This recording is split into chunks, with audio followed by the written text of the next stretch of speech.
What's good with you, everybody? It's your boy Rob, and I'm back with another video.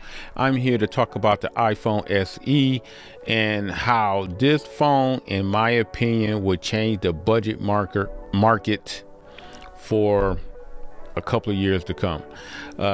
This phone hits all the right marks. If you're a person who likes a phone with a small form factor, this 4.7-inch display will be perfect for you. If you have family members who are in the Apple ecosystem but don't like to upgrade on a regular because of the price points of a lot of the other phones in the Apple ecosystem, this will be a perfect phone for them to upgrade to. If you have a young person who's trying to get their first phone and they kind of want to be with the in crowd, because as we do know, in America, Apple holds a lot of cachet at school. All the kids tend to gravitate towards it. This would be a good phone for them to start off with so they can FaceTime and be part of the Blue Bubble crew in school. Now, again, this phone will come in 3 storage variants, 64 gigabytes, 128, 256, and the price starting at $399, $449, and $549. But I'm going to double check that. I'm going to show you the article a little later. From 9 to 5 Mac, from the information I'm pulling for this video, this phone sounds very impressive. It has an A13 Bionic chip in it. That's the same processor that's in the iPhone 11 and 11 Pro. You got a budget phone with flagship parts in it. I mean, that says a lot for it, and it puts a lot of pressure on companies like Google and other companies out there who tend to want to put out budget phones but with much lesser processor and memory and not as much power as this phone will potentially have.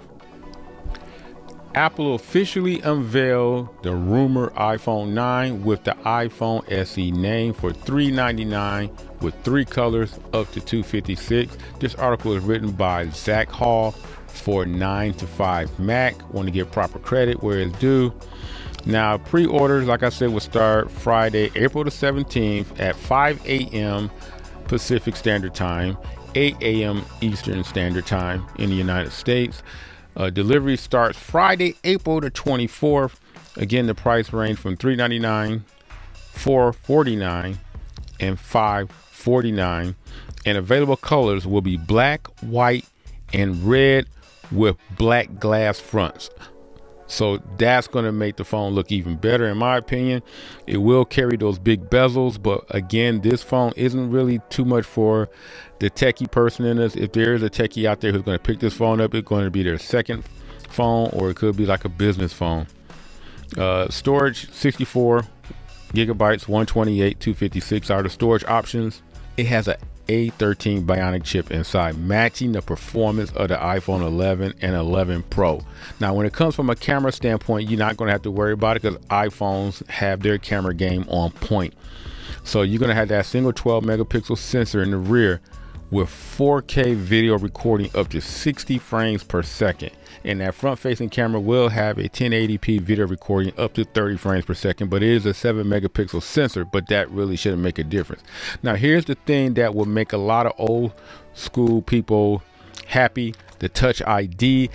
You know, a lot of people aren't really into the facial recognition, and the Touch ID is a long standard, kind of like refined form of getting into your phone, and a lot of older people tend to like this much better in comparison to with the facial recognition. A lot of people think they don't have a lot of confidence in that type of technology due to the fact that it's hard to explain the type of facial recognition technology that Apple possess and still convey that is more secure than possibly the Touch ID. But again, I think that this will sell well with the older crowd who is in the Apple ecosystem. This phone will have quite a few accessories. It's going to have some silicone cases available, black, white, and pink, sand for $35.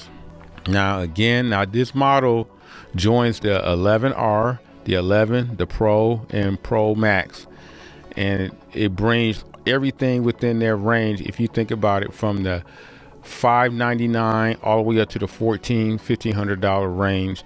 They are covering every aspect of the market with literally high-end processors, high-end cameras, excellent displays, and you get that Apple ecosystem. So Apple is really doing a great job with this. With that in mind, this iPhone SE will change the game for mid-range phones. It's going to have to make other companies like Google step up their game. LG, if they plan on getting in on this game with playing with the mid-tier game, they're going to have to step up. Samsung, all of those, or they could possibly lose customers or make it harder to sell this phone to a generation that's more and more thinking that the iPhone is the main phone to have. So with that in mind, let me know your opinions and what you think about this phone, and do you think what Android phone could possibly compete with this? Because as far as the mid-range market, it's pretty much Apple is up here and we're talking about everybody else down there when it comes to Android. So if you like this video, give me a thumbs up. Don't forget to subscribe to my channel. Leave your questions down below. And other than that, I catch everybody in the next video. I'm out.